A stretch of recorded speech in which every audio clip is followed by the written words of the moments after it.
plus qu'une passion.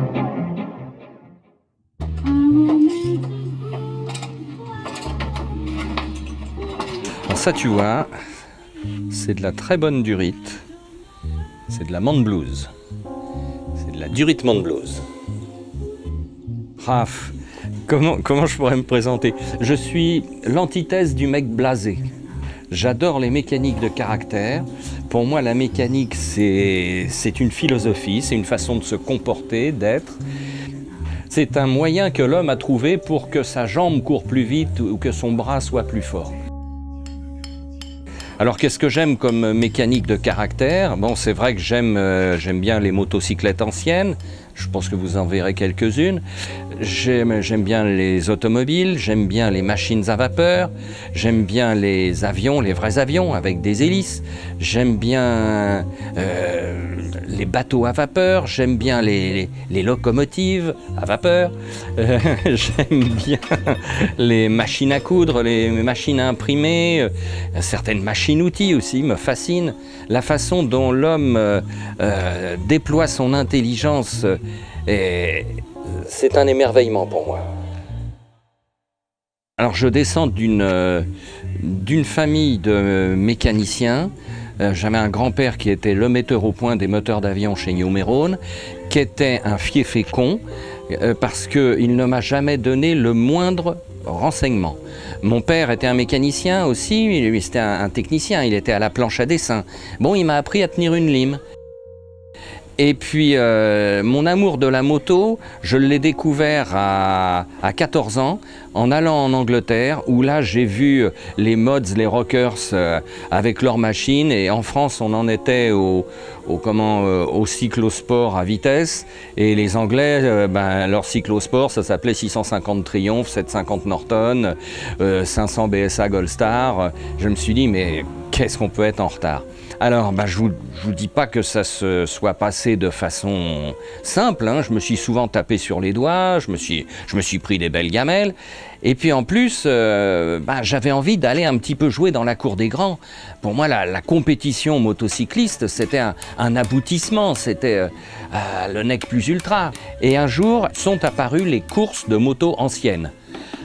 Alors là, on allait être entre gens bien. Et je me suis lancé là-dedans et c'est fantastique.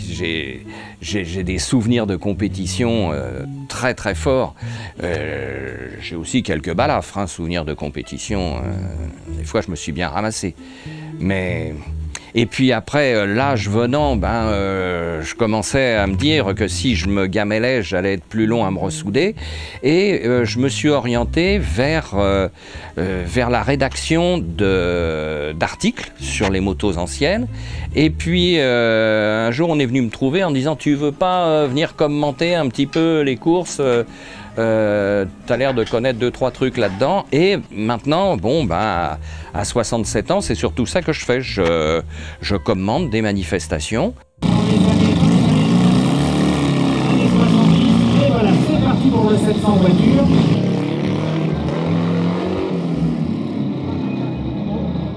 Encore une Bugatti pour notre plus grand plaisir. Et Bugatti, celle-ci, nous la connaissons parce que c'est une habituée de la course côte de Chanteloup. C'est une Type 37 qui nous est présentée par monsieur et madame Maï. Et cette Type 37, dans son jus, a appartenu à une très grande championne qui s'appelait Elisabeth Junek. Rappellerai-je qu'Elisabeth Junek, à bord d'une 35T, avait failli remporter la Targa.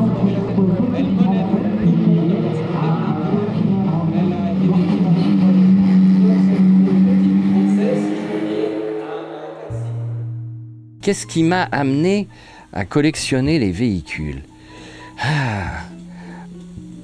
D'abord le ressenti, le coup au cœur quand on découvre la machine. Un copain un jour me sort un livre qui venait de sortir sur l'histoire des BMW anciennes. Bon, et je feuillette le livre et je suis arrivé à la page de la R5 BMW 1936.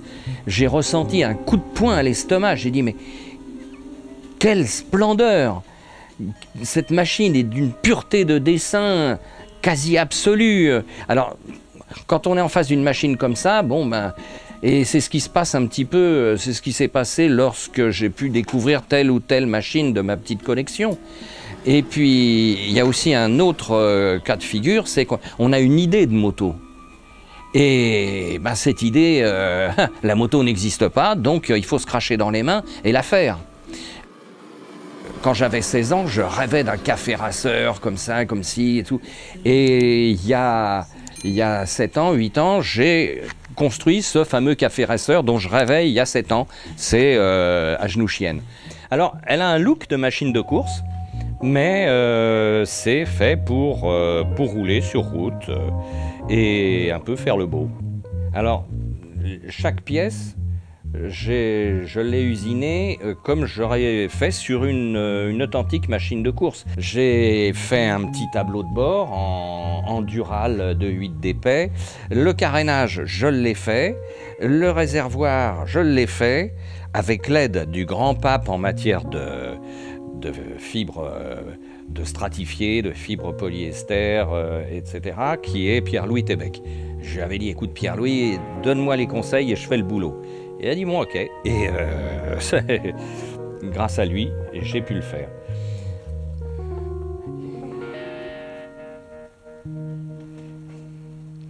Et alors elle s'appelle, parce que lorsque je remanie complètement une machine, je la baptise.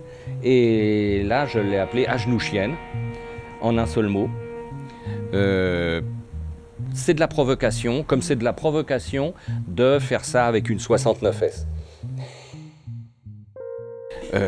Pareil, ma moto, enfin ma 500 de course qui m'a donné la plus grande partie de mon petit palmarès, soyons modestes, pareil, c'est une image que j'avais dans la tête et j'ai voulu la faire comme ci, comme ça. Et là aussi, là c'est plus une machine que l'on trouve dans le public.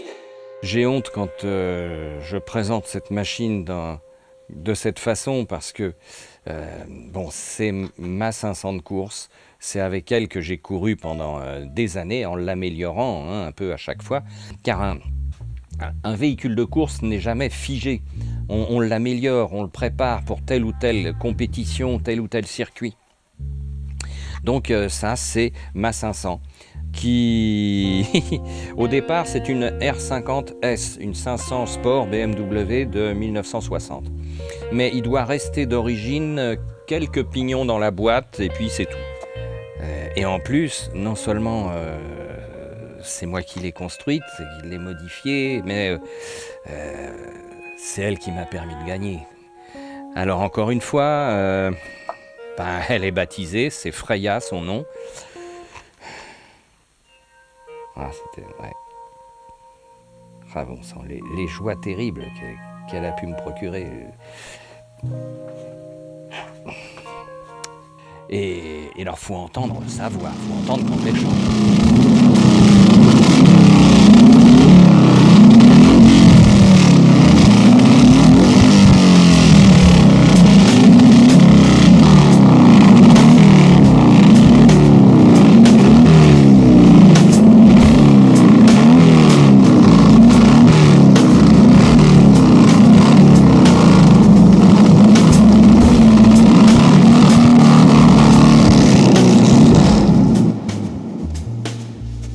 Pareil, les choppers que j'ai pu construire, à une époque j'étais très branché chopper, la chouette d'argent, je me suis dit tiens, il a fallu que je la fasse, que je me crache dans les mains.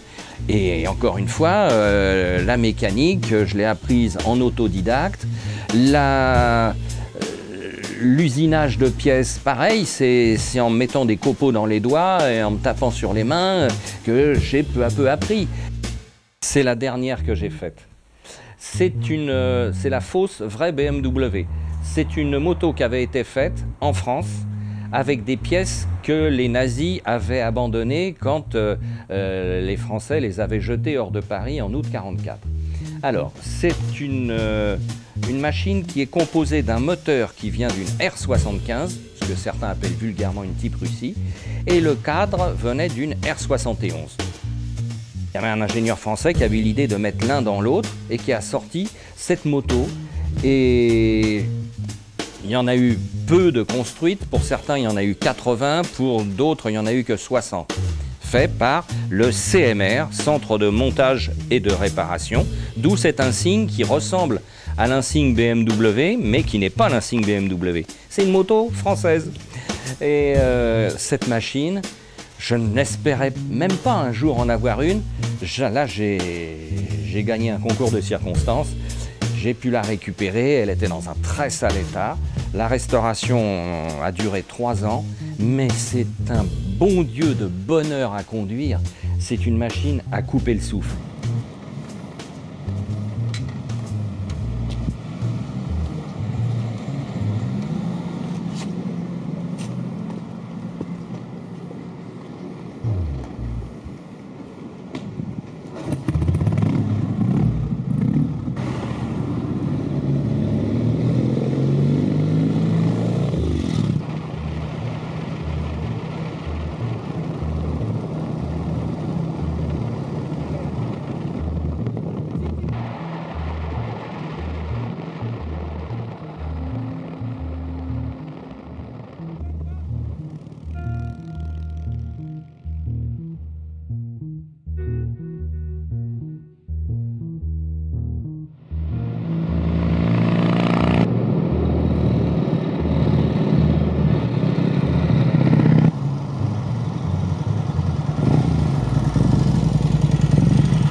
Je suis dans une petite 51, les mecs.